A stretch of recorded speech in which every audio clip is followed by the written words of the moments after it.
For the pincushion sample, it says you need to cut 2 identical pieces and then you're going to pin them together. So I just did a square. I did actually a rectangle. I did 3.5 by 4 inches.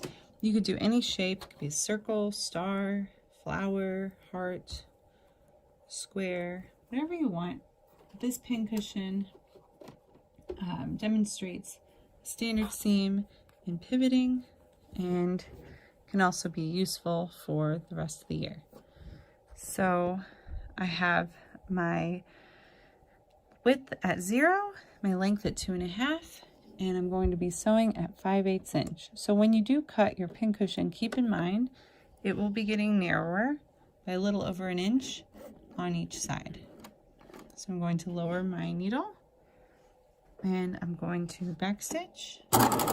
Not too far though, because I'm wanting to stay 5/8 inch around the entire pincushion. So when I get close to where I think 5/8 inches is, I'm going to pivot.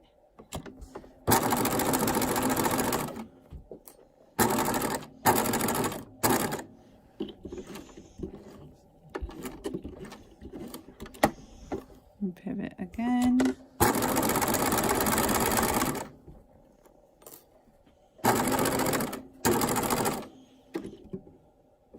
And you can do this sample out of any fabric since it's going to be something you keep. But remember, right sides together, because we will be flipping this right side out. For the muslin fabric, it doesn't matter. So I'm going to almost complete the square, but I want to leave a small opening. So I'll do a little back stitch and trim my threads. And then it is helpful with something like this that I am going to flip to go ahead and trim my seam allowance down a bit. It will help it when you go to flip it to flip nicer and lay nicer. You can also kind of trim your corners like so to help them poke out nicer when you flip it.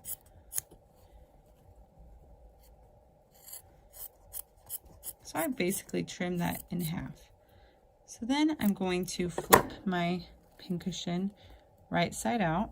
I left my hole pretty small, so you can, once you get it started, use a tool such as a pencil to help you poke the fabric through until your pincushion shape is flipped right side out.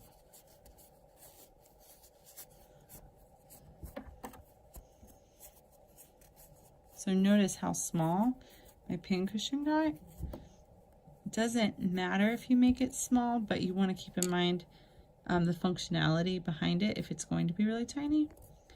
And the next step is to stuff the pincushion. So I'm going to use stuffing that I have, and I'm going to break off very small amounts and push it into the opening that I've created until it is as full as I would like it to be. So before you do this, if you didn't already, make sure your corners are poked out entirely. You can use a pencil to do that so it's nice and square. I'll add a little more stuffing to my little pincushion so it's nice and fluffy. And then the final step is to sew the opening closed. So I'm going to fold it inward on itself so that it looks like there's no hole to begin with. You can place a pin along this and note there's no raw edges showing. Put a pin right there, and then all I'm going to do is a very small edge stitch. Now for my sample, my thread is blue, but for yours you would want it to match Your thread should match the fabric for your sample because you are going to be using this pincushion. So I'm going to just do it really close to the edge stitch. I back stitch. I go right along. And if you aren't thrilled with how it looks, this is a quick, easy way to do it since we haven't learned hand sewing yet. You could continue to go around the entire pincushion with that edge stitch to help it look uniform. And then it becomes more of a decorative top stitch than just something to close up. So we're making our closing seam actually part of our design. So I'm just running my edge stitch around the entire pincushion like so, kind of pushing the stuffing out of the way. Making sure my needle's down in the corners when I pivot.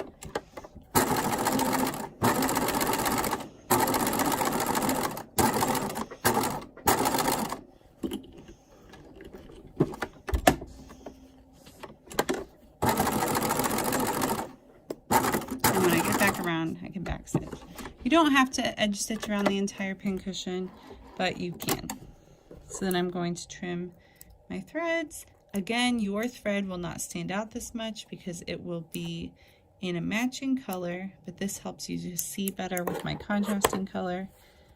And I have a very, very tiny pincushion. Yours will be bigger and you'll add more stuffing.